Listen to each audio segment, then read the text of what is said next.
I put the shotgun in an Adidas bag and padded it out with 4 pairs of tennis socks. Not my style at all, but that was what I was aiming for. If they think you're crude, go technical. If they think you're technical, go crude. I'm a very technical boy, so I decided to get as crude as possible. These days, though, you have to be pretty technical before you can even aspire to crudeness. I'd had to turn both these 12-gauge shells from brass stock on a lathe and then load them myself. I'd had to dig up an old microfiche with instructions for hand-loading cartridges. I'd had to build a lever-action press to seat the primers. All very tricky, but I knew they'd work. The meet was set for the drome at 2300, but I rode the tube 3 stops past the closest platform and walked back. Immaculate procedure. I checked myself out in the chrome siding of a coffee kiosk.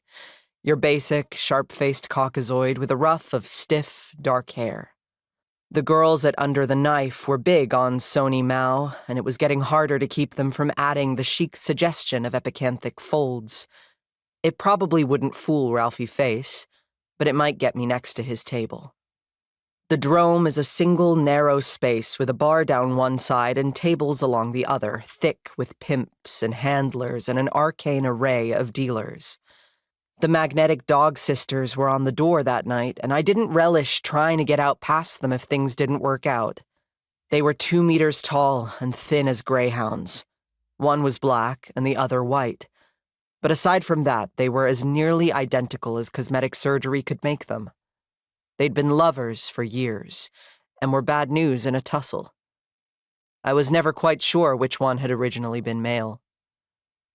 Ralphie was sitting at his usual table, owing me a lot of money.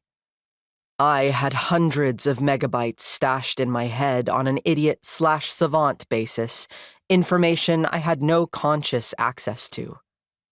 Ralphie had left it there. He hadn't, however, come back for it. Only Ralphie could retrieve the data with a code phrase of his own invention.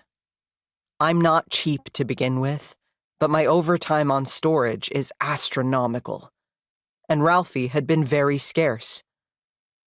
Then I'd heard that Ralphie Face wanted to put out a contract on me, so I'd arranged to meet him at the drome, but I'd arranged it as Edward Bax, clandestine importer, late of Rio and Peking.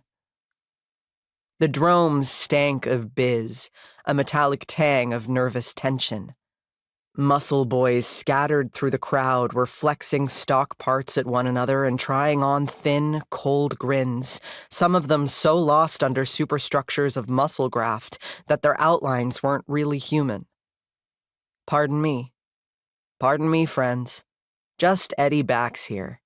Fast Eddie the importer, with his professionally nondescript gym bag, and please ignore the slit just wide enough to admit his right hand.